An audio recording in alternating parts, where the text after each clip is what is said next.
William Faulkner called Mark Twain the first truly American writer, while Eugene O'Neill dubbed him the true father of American literature.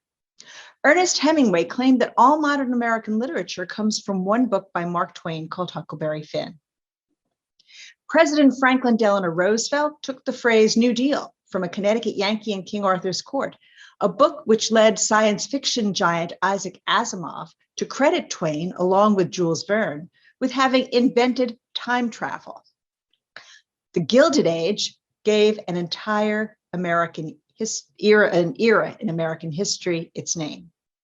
Twain's treatment of race relations in Pudd'nhead Wilson led Amiri Baraka to call it a wild book, adding, "I've never seen anything so strong."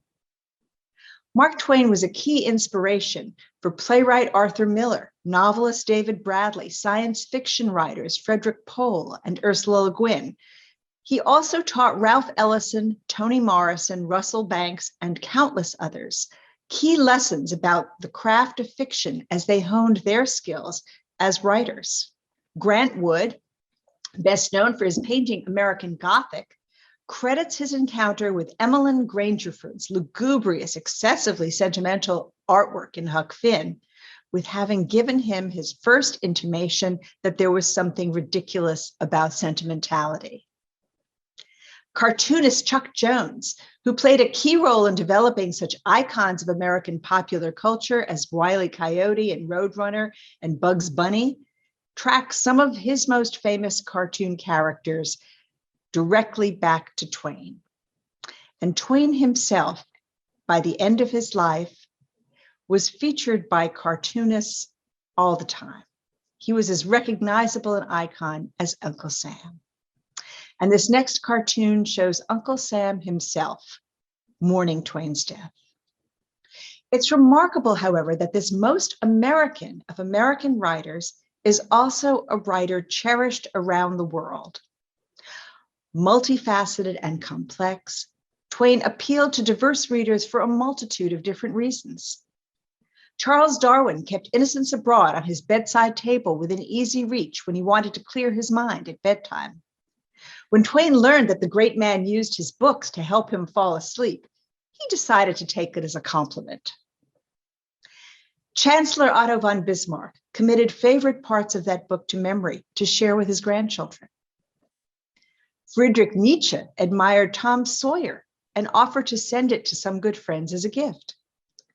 Joseph Conrad often thought of life on the Mississippi when he commanded a steamer on the Congo and scanned the waters at night looking for snags, while Jorge Luis Borges used it as a source for the book in which he made his debut as a storyteller.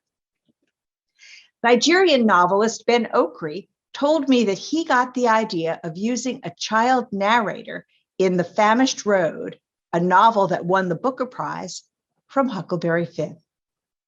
Nobel laureate Kenzaburo Oe cited Huck as the book that spoke to his condition so powerfully in war-torn Japan that it inspired him to write his first novel. When the great Cuban national hero Jose Marti read Connecticut Yankee, he wanted to set off for Hartford to shake Twain's hand. By 1976, Mark Twain's writings in book form had been published in at least 5,300 editions in 55 countries and translated into 72 foreign languages. And indeed, in the 21st century, new translations and adaptations continue to appear all over the world. He's viewed as the most distinctively American of American authors and also as one of the most universal. He enjoyed a vast worldwide readership, both during his lifetime and in the century after his death. He has been a major influence on writers in the 20th century, from Argentina to Nigeria to the Czech Republic, and his work is taught every year in classrooms in Belfast, Buenos Aires, Lublin, Beijing, Jerusalem, Thessaloniki, Rio de Janeiro, Delhi, Kyoto, and Riyadh. If we set out to look for an American author most likely to achieve world readership, we would be hard-pressed to find a less likely candidate at the start of his career than Mark Twain. Twain's first national fame came with a sketch about a storyteller in a Western mining camp and the uptight Easterner whom the storyteller regaled with a tale about an inveterate gambler and all the animals he bet on. This story was the lead piece in Twain's first book, The Celebrated Jumping Frog of Calaveras County. While his countrymen delighted in what one American reviewer called the book's quaint humor and pithy wisdom, an early French reader, Thérèse Bonson, wrote that the humor was quite difficult for us to understand. What is most impossible to translate is the original and modern style, the idiomatic language, a strange and often picturesque mixture of neologism, dialect, and what the Americans call slang. If European readers found the dialect and slang of Twain's first book hard to penetrate, the insults that he hurled at them in his second book were downright insufferable.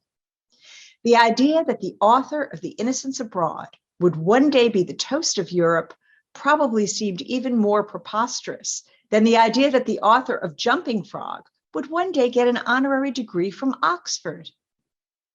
In a speech in 1908, Twain's close friend, William Dean Howells, referred to Twain as originally of Missouri, but then provisionally of Hartford, and now ultimately of the solar system, not to say the universe.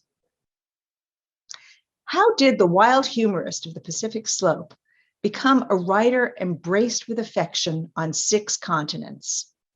How did he become an author whose work would be translated into scores of languages and published in virtually every country that has a publishing industry?